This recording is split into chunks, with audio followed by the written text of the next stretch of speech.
And we've got a guy in the studio now who is not only an interesting person, but could be a big star. Peter Grant, how are you? I'm great, man. How are you? I'm really good, especially because I've got you in the studio. Now, everybody tells me you're going to be the big next thing.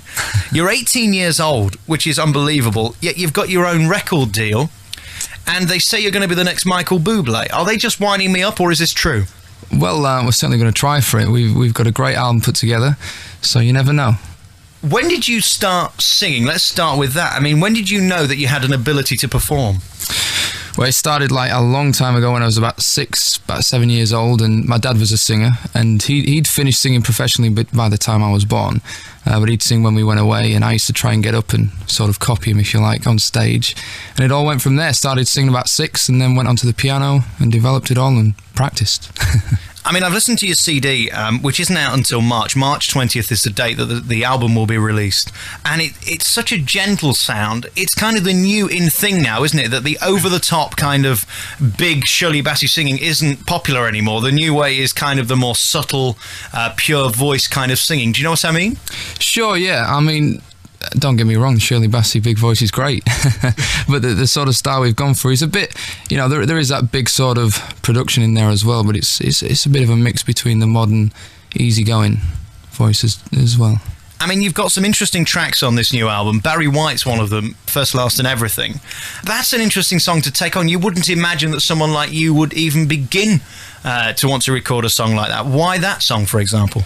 Yeah, well, that was an idea that I was working with Nigel Lewis, an arranger on the album, and it was an idea that developed. We were trying to get songs that we could make into our own style, and it just strangely happened in a session one afternoon. But there's a couple of tracks like that on the album. They're great. It's a dangerous thing to do, though, because, I mean, these are classic songs that people love, so you've got to be pretty damn confident that you're going to be good at them. Yeah, it can be dangerous, yeah, but we've not messed about with it to the extent where it's horrible to the ear. I mean, it's very different from the original, but it's nothing too far out. I've got to ask you an honest question, because this must be a question that everybody under the age of 25 wants to know. How do you get a record deal in 2006? To be honest, I'm not too sure. Basically, the way it happened for me was I've been gigging for years from about 13, 14, and I started on the pub club circuit and doing, just the way you've got to do it, I believe.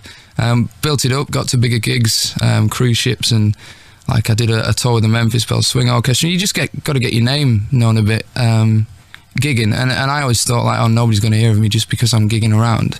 But it's surprising, people do hear about you within the industry, and you just got to keep working on it. It seems to me you're a bit like a mate of mine, Russell Watson, who's from Salford in Manchester. I've worked with Russell before, yeah, he's a cool guy. Yeah. Bit like yourself, started ever so young doing the clubs, working men clubs. The next minute you know, he's around the world performing in America because suddenly somebody discovered this amazing voice, as is the case with you. Now, is this the way forward that you would recommend? Because I watch all these pop idol programs where you've got hundreds of thousands of kids wanting to be a big star. None of them seem to have any ability, let alone the talent that they were born with.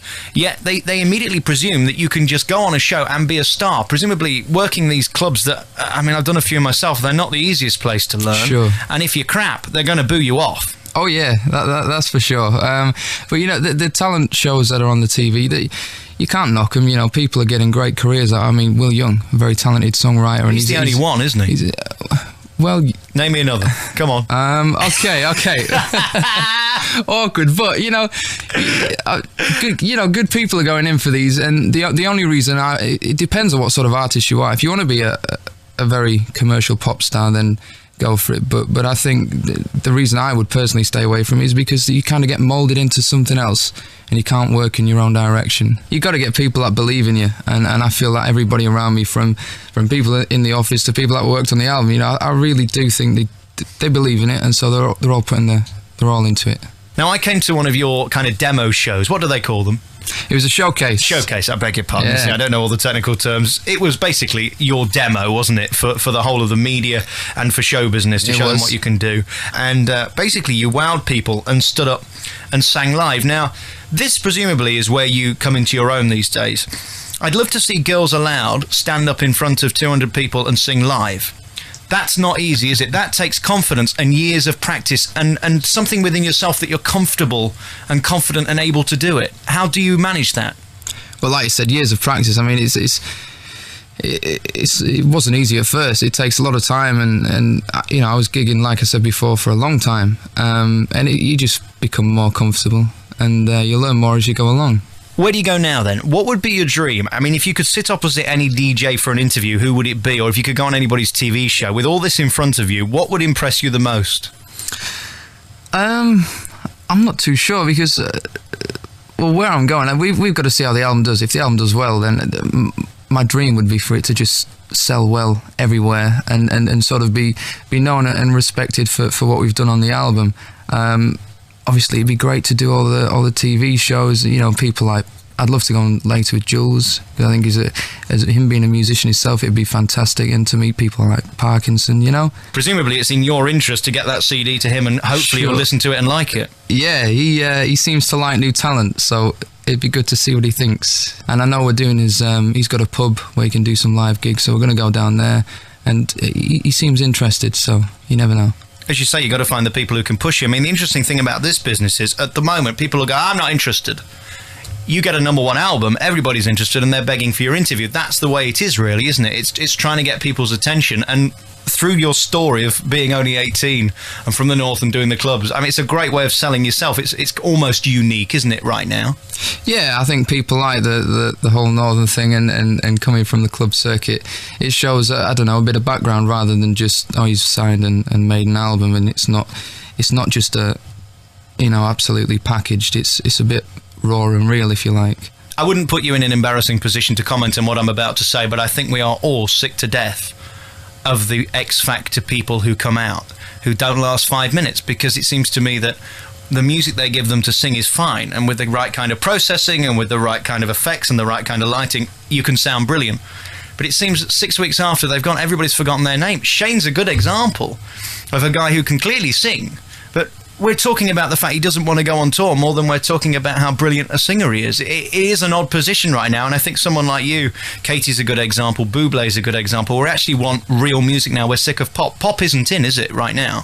Well, pop isn't. You know, you got great, like, to me, Will Young would be, to me personally, is pop music, but I think he's very talented. It's not just cheesy pop, is it? You know, he writes and he's very involved with what he's doing, and I'm very interested to see what sort of album Shane's going to make, because I'm sure if he was sort of I'm sure he's got good ideas for what he wants to do, but whether they're going to make him just a very commercial pretty boy, if you like, it'll be interesting to see.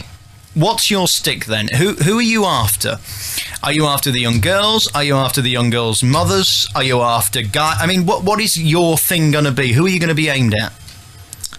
Well, girls would be great. I'll chase the girls if they're interested, and the mothers. Yeah, I don't know. I think I'd like to aim right across the board, from sort of my own age through to the middle age. That's nice. That's really nice of you to say. But the reality is, your company will have already said, look, we've got to try and go this way or that way. I mean, you must know in yourself who's going to be your biggest potential audience. Do you know what? The sort of they're hoping that they do believe that we may get a bit of a all across the board. I think mainly the audience is going to be middle-aged housewives, which is great. But I think they're aiming for across the board. I mean, don't be embarrassed. I aim at the easily pleased. I mean, you know, that's my show. If you've got low standards, this is the programme to come to. Listen, it's really great talking to you, Peter, and I'm sure we'll talk again. I wish you the best of success on March 20th. That feeling must be...